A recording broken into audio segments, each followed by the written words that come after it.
In this video, I'll be comparing the GoPro Hero 9 to the iPhone 12. From time to time, I do some tech videos on my cycling channel, and it's appropriate because today is the last day of October that I'm shooting this, and this is Techtober. Yes, that is a real phrase. So last year, I did the iPhone 11 versus the Hero 8.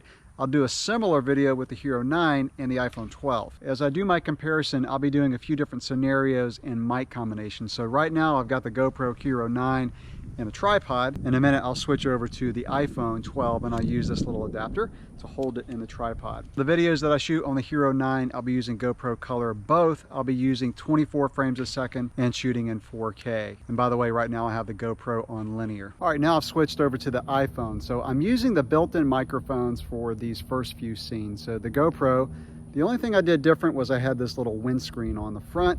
Other than that, I'm using the built-in microphone. There is some wind out here, maybe about 5 miles an hour. So I don't know if the iPhone is going to be an issue with that. But again, this is the built-in microphone of the iPhone. Coming up shortly, I'm going to switch over to a microphone. The first one that we'll use is the Rode SmartLav Plus. Of course, you've got to use the little adapter here. And I'll have to use the media mod with the GoPro, but I actually really like that. So let's go ahead and switch over to this microphone on the iPhone. All right, now I've switched over to the Rode SmartLav Plus. I really like this microphone. It's good for vlogging. The cord is not too long. So again, this is an external microphone on the iPhone. Now let's switch over to the GoPro and check out this microphone with the GoPro Hero 9. Now I've got the external microphone on the GoPro Hero 9. With this microphone, I don't really expect there to be a big difference in the audio quality, but I'm curious. So as I'm doing this, leave in the comments below what you think about the difference in the video quality. So let's talk about why you'd want to use an iPhone for video and why you'd want to use a GoPro. So with the iPhone, the big advantage for me is the fact that you always have it with you. The advantage with the GoPro is you're not using your battery and storage, taking it up on your phone. Also, the GoPro just allows you to mount it in all kind of places, on your helmet, on your handlebars, on your chest, on your surfboard, all different scenarios that you can use a GoPro. And the GoPro is completely waterproof, so you can film underwater as long as you don't go too deep. But like I said, with the iPhone, you've always got it with you, and if you do video editing on your iPhone, there's a really good app called LumaFusion, so you can literally just edit right from the iPhone. All right, I'm going to talk through a little bit more of the disadvantages of each, but let's switch over to a different microphone for that. Okay, I've switched over to the iPhone, and by the way, I'm using the front camera right now, which is what I would use in a vlogging scenario. Now, instead of the tripod, I'm walking around, so we'll start to get an idea of the stabilization. Now, the microphone that I'm using right now is by Etutige. So I've got an EIM001 on the iPhone that I'm holding right now. When I switch over to the GoPro, I've got to use the ETM001 because this is a TRS microphone. I'm sorry, yes, TRS, and the iPhone is a TRRS, so you've got to use different ones. So I'm walking around using the EIM001 on the iPhone, plugged into the little adapter for the lightning port. And we're going to get an idea of the video quality and the stabilization. And honestly, I think this is where the GoPro is probably going to have the advantage.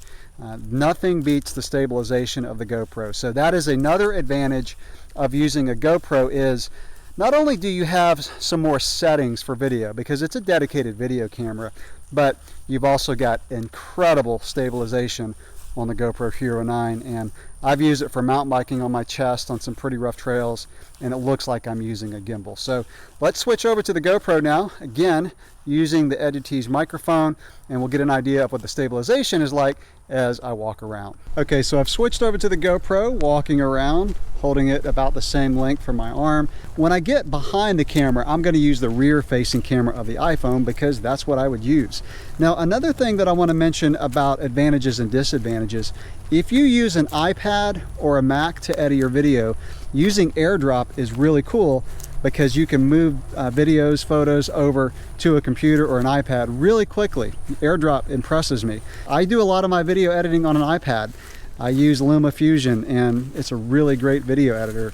In fact, I'll probably do that for this video when I edit it. So I AirDrop the videos over to the iPad with the GoPro, then I'll just hook up a USB-C cable and get the videos over. So again, let's get an idea of the stabilization just walking around.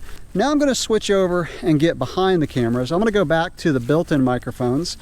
of the cameras. In fact, I'm going to use the rear-facing microphone of the media mod when I do this next one. So let's switch over and get behind the camera, and I'll walk a little bit faster, maybe do some running and really test the stabilization of these two video cameras. All right, so now I'm walking behind the cameras. I'm using the rear-facing camera of the iPhone. I've got the GoPro in one hand, the iPhone in the other. Now I'm gonna run, and I've got the horizontal leveling on the GoPro. And I think that you're gonna see that the GoPro, as far as stabilization, is just the clear winner. I mean, I can look at the screens and pretty much tell you that, but let me know in the comments below what you think. So again, walking around with the iPhone, walking with the GoPro. Let's do one more little run here. Try to hold the cameras about the same in each hand. Oh, I did a 4-hour mountain bike ride this morning, so my legs are kind of sore.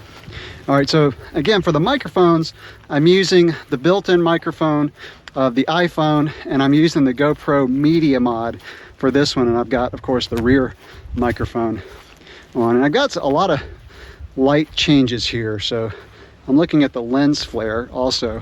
Lots of shadows, lots of contrast. So yeah, now, I am going to do some photo comparisons, by the way, because the GoPro Hero 9 is the first GoPro that I would consider decent enough for photos. So at the end of this video, we're going to do some photo comparisons.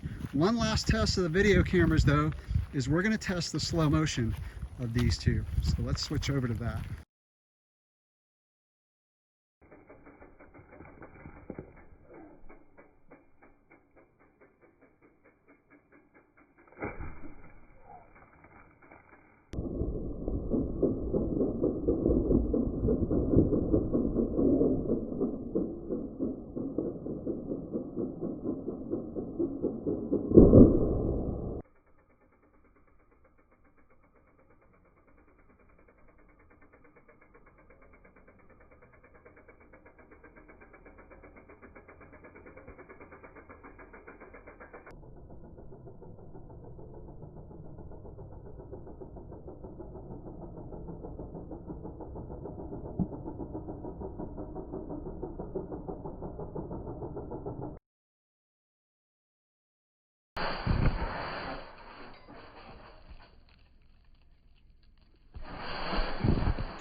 So the final video test that I want to do is a low light comparison. And while I'm doing that, I'm trying to pack in as much information as I can on this video. By the way, this is the little adapter I have to use with the Rode SmartLock Plus on my chest when I use the GoPro. This is not crazy low light. I've got some natural light coming in from the other side. This is about as low light as I would get when I'm shooting video. But we'll do one crazy low light at the very end.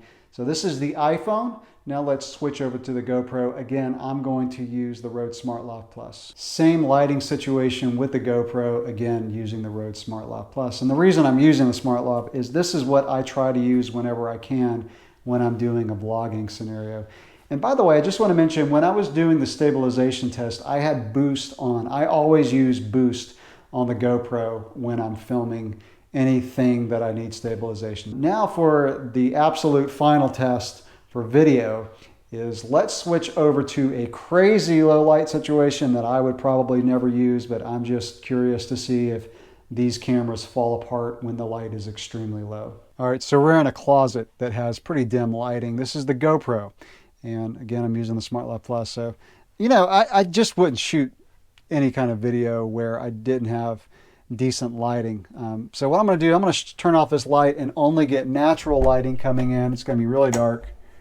So this is the GoPro, super low lighting. I would imagine it's going to be pretty grainy.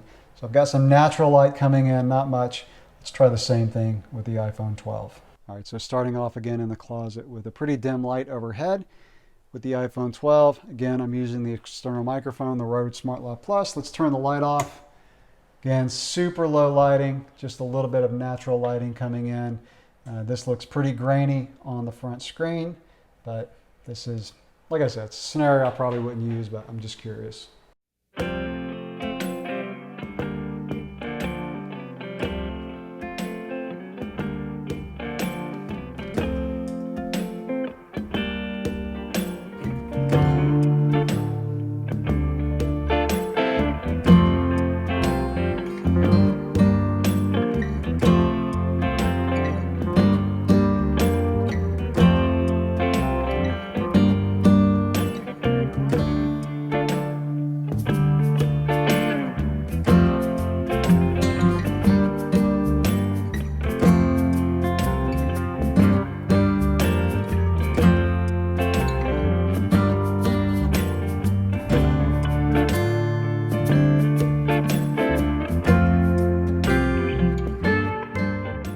that will wrap up this camera comparison between the iPhone 12 and the GoPro Hero 9. Now for this last scene, I'm actually shooting the GoPro in flat color and color grading it because when I went back and looked at some of the footage, I noticed that it looked a little cartoonish. Now GoPro color for me, it works sometimes, and then others it just throws things completely off. So I realized for the very casual video shooter who just pulls a phone or camera out of their pocket and starts shooting, you may not want to do that, but it's something that I find very useful, especially for videos that I post to YouTube. And also for these last scenes, I'm back to the built-in microphone of both of these devices. Let me know in the comments below what you think of this comparison, and if you've done a similar comparison, let me know what works for you. Thanks for watching, and I'll catch you in the next video.